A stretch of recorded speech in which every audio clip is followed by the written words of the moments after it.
महाभारत युद्ध के बाद धृतराष्ट्र के पश्चाताप की यह अंतिम कड़ी है। धृतराष्ट्र ने कहा, संजय, जब मैंने सुना कि आचार्य द्रोण पुत्र की मृत्यु के शोक से शस्त्रादि छोड़कर आमरण अनशन करने के निश्चय से अकेले रथ के पास बैठे थे और धृष्टद्युम्न ने धर्म युद्ध की मर्यादा का उल्लंघन करके उन्हें मार डाला, तभी मैंने विजय की आशा छोड़ दी थी।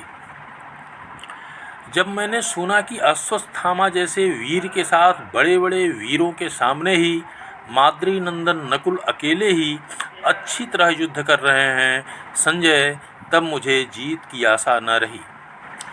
जब द्रोणाचार्य की हत्या के अनंतर अश्वत्थामा ने दिव्य नारायणास्त्र का प्रयोग किया, परंतु उससे वह पांडवों का अंत नहीं कर सका, संजय, तभी मेरी विजय की आशा समाप्त हो गई।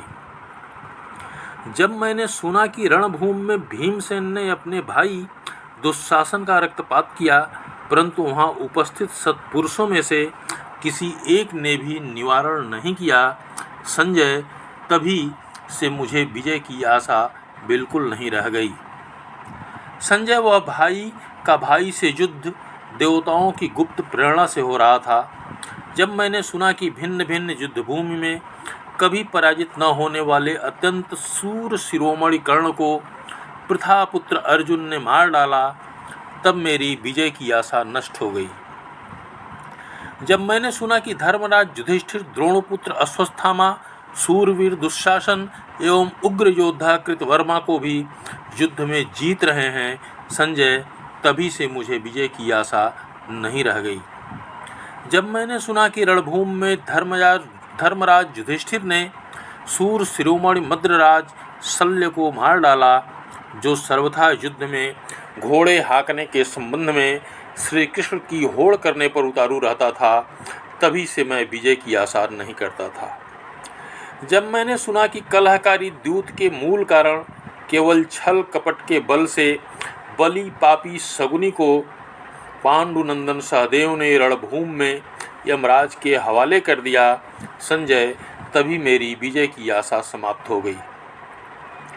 जब दुर्योधन का रथ छिन्न भिन्न हो गया, क्षीण शक्ति हो गई और वह थक गया, तब सरोवर पर जाकर वहाँ का जल स्तंभित करके उसमें अकेला ही सो गया।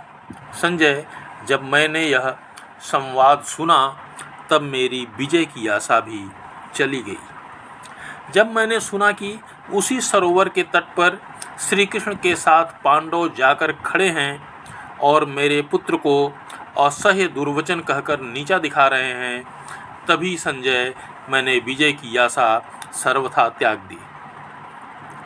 संजय, जब मैंने सुना कि गदा युद्ध में मेरा पुत्र बड़ी निपुणता से पैतरे बदलकर रण कौशल प्रकट कर रहा है और श्री कृष्ण की सलाह से भीमसेन ने गदा युद्ध की मर्यादा के विपरीत जांघ में गदा का प्रहार करके उसे मार डाला, तब तो संजय, मेरे मन में विजय की आशा रह ही नहीं गई।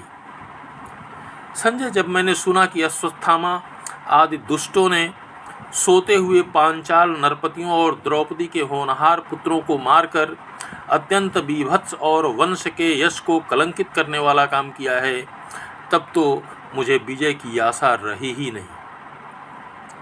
संजय, जब मैंने सुना कि भीमसेन के पीछा करने पर अश्वत्थामा ने क्रोधपूर्वक सींग के बाण पर ब्रह्मास्त्र का प्रयोग कर दिया, जिससे कि पांडवों का गर्भस्थ वंशधर भी नष्ट हो जाए, तभी मेरे मन में विजय की आशा नहीं रही। जब मैंने सुना कि अश्वत्थामा के द्वारा प्रयुक्त ब्रह्मशिर अस्त्र को अर्जुन ने स्वस्ति स्वस्ति कहकर अपने अस्त्र से शांत कर दिया और अश्वत्थामा को अपना मणिरत्न भी देना पड़ा, संजय, उसी समय मुझे जीत की आशा नहीं रही। जब मैंने सुना कि अश्वत्थामा ने अपने महान अस्त्रों का प्रयोग करके उत्तरा का गर्भ गिराने की चेष्टा कर रहा है तथा श्री कृष्ण द्वैपायन व्यास और स्वयं भगवान श्री कृष्ण ने परस्पर विचार करके उसे शापों से अभिशप्त कर दिया है, तभी मेरी विजय की आशा सदा के लिए समाप्त हो गई। इस समय गांधारी की दशा शोचनीय हो गई है, क्योंकि उसके पुत्र, पौत्र, पिता तथा भाई बंधुओं में से कोई नहीं रहा। पांडवों ने दुष्कर कार्य कर डाला। उन्होंने फिर से अपना अकंटक राज्य प्राप्त कर लिया। हाय हाय, कितने कष्ट की बात है। मैंने सुना है कि इस भयंकर युद्ध में केवल 10 व्यक्ति बचे हैं। मेरे पक्ष के 3, कृपाचार, अश्वत्थामा और कृतवर्मा, तथा पांडव पक्ष के 7 श्री कृष्ण, सात्यकी और 5 पांडव। क्षत्रियों के इस भीषण संग्राम में 18 अक्षौहिणी सेनाएं नष्ट हो गईं। सारथे, यह सब सुनकर मेरी आंखों के सामने घना अंधकार छाया हुआ है। मेरे हृदय में मोह का आवेश सा होता जा रहा है। मैं शून्य हो रहा हूँ। मेरा मन विह्वल हो रहा है। यह धृतराष्ट्र के पश्चाताप की अंतिम कड़ी थी। इसके बाद महाभारत में जैसा लिखा है, जिस प्रसंग में जैसा है, उसी तरह से आपके सामने अगले अंकों में, अगले एपिसोड में प्रस्तुत करूँगा। कृपया प्रतीक्षा करें। धन्यवाद।